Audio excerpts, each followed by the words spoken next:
আসসালামু আলাইকুম প্রিয় এসএসসি 2026 তোমাদের জীবনের সবচেয়ে বড় পাবলিক পরীক্ষা আর তোমাদের অভিভাবক চায় বাংলাদেশের ইতিহাস ও বিশ্ব সভ্যতার তোমাদের মার্কশিটে এ প্লাস লেখা থাকো এবং 3টি অধ্যায় পড়েই তোমার এ প্লাস নিশ্চিত করা সম্ভব। আজকের ক্লাসে তোমরা জানতে পারবে বাংলাদেশের ইতিহাস ও বিশ্ব সভ্যতার কোন 3টি অধ্যায় পড়তে হবে এবং কোন টপিকগুলো সবচেয়ে বেশি গুরুত্বপূর্ণ এবং অল্প পড়ে কীভাবে ভালো মার্ক পেতে পারবা। তাহলে আগে আমরা দেখি এটার মান বন্টনটা। আমাদের বাংলাদেশের ইতিহাস ও বিশ্ব সভ্যতা, এখানে তোমার সিকিউ আসবে, এখানে হচ্ছে 5টির উত্তর দিতে হবে 50 মার্ক এবং এমসিকিউ 30 মার্ক, তোমাদের শর্ট প্রশ্ন থাকবে এখানে হচ্ছে 20 মার্ক। এখানে 100 থেকে তোমাদের 80+ তোলা সম্ভব খুব ইজিলি এবং 3টি অধ্যায় পড়েই তা সম্ভব। কোন 3টি অধ্যায় পড়তে হবে? এখানে তোমাদের পড়তে হবে প্রাচীন বাংলার যে রাজনৈতিক ইতিহাস, এটা হচ্ছে 7 স্টার।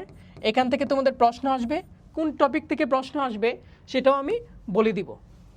দেখো, তারপরে হচ্ছে অধ্যায় 6 মধ্যযুগের বাংলার যে রাজনৈতিক ইতিহাস, এটাও 7 স্টার। দেন তোমার অধ্যায় 8 বাংলার যে ইংরেজ শাসনের যে সূচনা পর্ব, 1600 সালের যে পরবর্তী সময়ে তারা এসেছিল এবং 200 বছর শাসন করেছিল, বাক করো শাসন করো নীতির ভিত্তিতে, এই অধ্যায়টিও তোমার খুবই ইম্পর্ট্যান্ট। তাহলে এখানে এই 3টি অধ্যায়।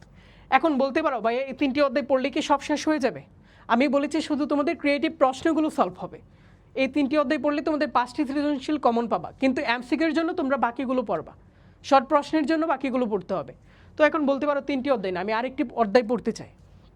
তাইলে তোমার কাছে যদি হচ্ছে এই নির্বাচন ও মুক্তিযুদ্ধ সহজ লাগে, তুমি এই অধ্যায়টা পড়বা, বা হচ্ছে বিশ্ব সভ্যতাটা দেখে যেতে পারো। বিভিন্ন সভ্যতা, সিন্ধু সভ্যতা, মেসোপটেমিয়া সভ্যতা, এই বিষয়গুলো থেকে তোমাদের প্রশ্ন আসবে, তোমাদের যেটা সহজ লাগে আরেকটি পড়ে রাখবা।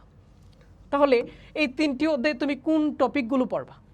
দেখো, অধ্যায় 4 প্রাচীন বাংলার রাজনৈতিক ইতিহাস, এখানে তোমার পড়তে হবে স্বাধীন গৌড় রাজ্য, স্বাধীন বঙ্গরাজ্য, দক্ষিণ পূর্ব বাংলার স্বাধীন রাজ্য, তোমার পড়তে হবে দক্ষিণ পূর্ব বাংলার রাজ্যসমূহ এবং গুরুত্বপূর্ণ যে রাজবংশগুলো ছিল সেই রাজনৈতিক ইতিহাসটা তোমার পড়তে হবে। তাহলে এই অধ্যায় 4 থেকে যদি তুমি এখানের 5টি টপিক পড়তে পারো তাহলেই তোমার হবে, ঠিক আছে? তাহলে এটা অধ্যায় হচ্ছে তোমার কি 4 না, এটা হচ্ছে অধ্যায় 3, অধ্যায় হচ্ছে 3, ঠিক আছে? তারপরে তুমি দেখবা এখানে অধ্যায় 6 থেকে কি পড়তে হবে। অধ্যায় 6 থেকে তোমার পড়তে হবে মধ্যযুগে বাংলায় মুসলমানদের যে শাসন এবং 12 বইয়ের যে ইতিহাস, তুর্কি ও আফগানের যে শাসন ব্যবস্থা, এবং তোমার পড়তে হবে বাংলায় মুঘল শাসন ও কার্যক্রমগুলো। তাহলে এখান থেকে মাত্র কয়টি টপিক? 4টি টপিক, আর পূর্বের হচ্ছে 5টি টপিক। তাহলে আমাদের অধ্যায় 6 মধ্যযুগের বাংলার রাজনৈতিক ইতিহাস, এখান থেকে 4টি টপিক পড়লেই তোমাদের কমন আসবে এবং এই অধ্যায় থেকে 2টিও আসতে পারে এবং এই অধ্যায় থেকে 2টি আসবে, এটা শিওর। দেন তারপরে দেখো তুমি অধ্যায় 8, এখানে কি বলেছে? ইংরেজ শাসনের যে পটভূমি। তাহলে অধ্যায় 8 কি? অধ্যায় 8 হচ্ছে বাংলায় ইংরেজ শাসনের যে সূচনা পূর্ব, এই অধ্যায়টি থেকে তোমার পড়তে হবে ইংরেজ শাসনের পটভূমি, বক্সারের ও পলাশির যুদ্ধের কারণ এবং ফলাফলটা কি।